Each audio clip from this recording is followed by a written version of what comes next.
Hello नमस्कार। मेरे सामने बैठे हैं मिस्टर दिलीप कुमार। हमारे चैनल का नाम है आज की बकवास। पर आज हम करेंगे कुछ खास दिलीप जी के साथ। तो दिलीप जी, आप अपने अनुभव के बारे में बताइए। मेरे अलग अलग अनुभव हैं, अलग अलग समाज की जो संस्थाएं हैं, जिस तरह से अपने हिंदुस्तान का ढांचा है, जिसमें सरकार, शासन, प्रशासन और उससे जुड़ी हुई जो इकाइयां हैं और जो संस्थान हैं, उनमें हर तरह का अनुभव है। तो उसमें सबसे ज़्यादा जो अनुभव है वो पुलिस का है, चाहे वो उत्तर प्रदेश की हो, महाराष्ट्र की हो, मध्य प्रदेश की हो, किसी भी स्टेट की। तो जब आदमी कभी कोई तकलीफ में होता है तब पुलिस के पास जाता है अपनी शिकायत करने के लिए। तो कायदे से तो पुलिस को उसकी मदद करनी चाहिए, पर कई बार मेरा अनुभव ये रहा है कि पुलिस उसी आदमी की मदद करती है, सब लोग नहीं होंगे पर ज़्यादातर लोग इस विभाग में और जो उस पोस्ट पे बैठे हुए लोग हैं ऐसे, वो उसी आदमी की मदद करेंगे जिससे उनको फ़ायदा होगा। तो आप सिंपल सी FIR लिखाने चले जाओ तो आपकी जो FIR है वो ऐसे नहीं लिखी जाएगी किसी भी पुलिस स्टेशन में। उसके लिए आपको सिफारिश लगानी है, किसी नेता को जानते हो, किसी ब्यूरोक्रेट्स को जानते हो, किसी सरपंच को जानते हो या किसी पत्रकार को जानते हो, उससे जब आप फ़ोन कराएंगे तब कहीं जाके आपकी FIR लिखी जाएगी। फिर आता है नंबर कि आप पुलिस उसमें जांच करे, जांच करने के बाद उसमें चार्जशीट लगाए और चार्जशीट लगाकर समय से उसको कोर्ट में पहुंचाए, अपराधियों की गिरफ्तारी करे। पर सामान्य तौर पर ऐसा होता नहीं। मेरे 2-3 केसों के अनुभव हैं कि मैंने किसी की मदद करनी चाहिए अपने घर परिवार के लोगों की, तो जिन लोगों ने जो अपराधी प्रवृत्ति के लोग हैं, वो किसी शरीफ आदमी उनके चंगुल में फंस गया, शरीफ आदमी से अपराधी का झगड़ा हुआ, तो अपराधी चूंकि गलत काम करता है तो पुलिस के साथ उसकी सांठगांठ हमेशा रहती है। तो पुलिस के लोगों को, पुलिस के अधिकारियों को वो जानता है, क्योंकि पुलिस की सांठगांठ से ही वो नंबर 2 के काम करता है, अपराध करता है। तो अब पुलिस प्रशासन लगता है उसको बचाने में, क्यों? उससे उसको आर्थिक वो मिलने वाली है सहूलियत। जो पीड़ित है वो तो आपको पैसा देगा नहीं, तो आपकी कमाई कहां से होगी? तो ना चाहते हुए भी अपराधी को सजा दिलाने के लिए बैठी है पुलिस, पर पुलिस करती है अपराधी की मदद। और बहुत से ऐसे पुलिस नहीं भी होते होंगे ना हो सकता है कुछ लोग अच्छे भी होते होंगे, पर मेरा जितने लोगों से पाला पड़ा है, जितने मेरे अनुभव रहे हैं, वो लोग हाँ कहते तो हैं कि वो हम न्याय के साथ हैं, हम जो पीड़ित है उसके साथ हैं, पर वो खाली कहने की बातें होती हैं, क्योंकि बहुत कुछ कहने में अलग होता है। तभी उनके बड़े बड़े मकान, बड़ी बड़ी गाड़ियां होती हैं। बिल्कुल होती हैं। आप देख लीजिए, अभी पकड़ा गया था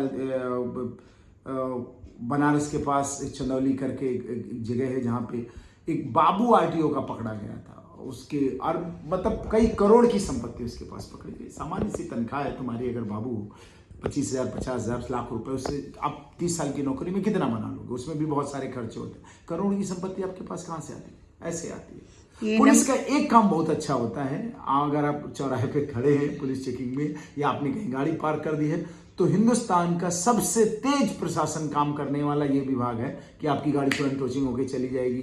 आपने अगर हेलमेट नहीं लगाया तो तुरंत चालान हो जाएगा। उसी समय आपको सारा प्रशासन, पूरा कानून, पूरा ज्ञान गिना देगा, आपको सारी धाराएं गिना देगा, आपकी गाड़ी भी जब्त कर लेगा, आपको हड़काएगा भी, डांटेगा भी।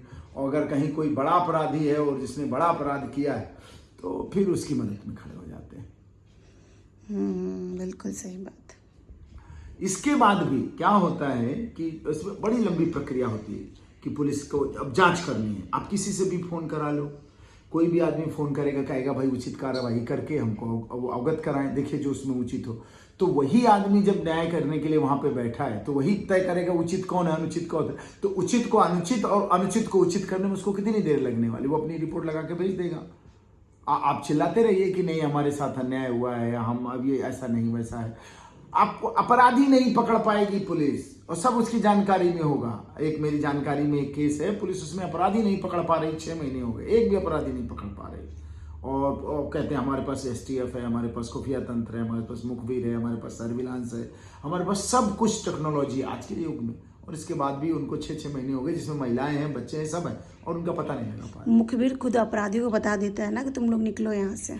कई बार पुलिस ही बता देती है कि भाई थोड़े दिन के लिए अंडरग्राउंड हो जाओ, अपनी जमानत की व्यवस्था कराओ, तब तक मैं इसको टालता हूँ और कोशिश करूंगा कुछ लोगों को चार्जशीट में भी निकाल दूं, कुछ लोगों को उसमें निकाल दूं, तुम बेल करा लेना, थोड़ा मैं ऐसा करके भेजूंगा।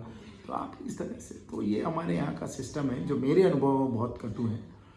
और जो मैं चूँकि जब बहुत सारे लोगों को जानता हूँ, बहुत सारे लोगों की मदद ले लेता हूँ और मैं शुक्रगुजार हूँ, बहुत सारे लोग मेरी मदद करते भी हैं कभी ज़रूरत पड़ी तो उस जैसे आदमी का जब कभी कोई इतनी तकलीफ होती है और काम नहीं हो पाता समय पे, तो जो सामान्य आदमी है, जो मजदूर तबके का, किसान तबके का, पढ़ाई वाला, बिजनेस वाला, व्यापार वाला, सामान्य आदमी जो खाकी वर्दी देख के डरता है, पुलिस स्टेशन का बोर्ड देख के डरता है, वहाँ जाने में डरता है, उसको कैसे उम्मीद करते हो कि न्याय मिलता होगा?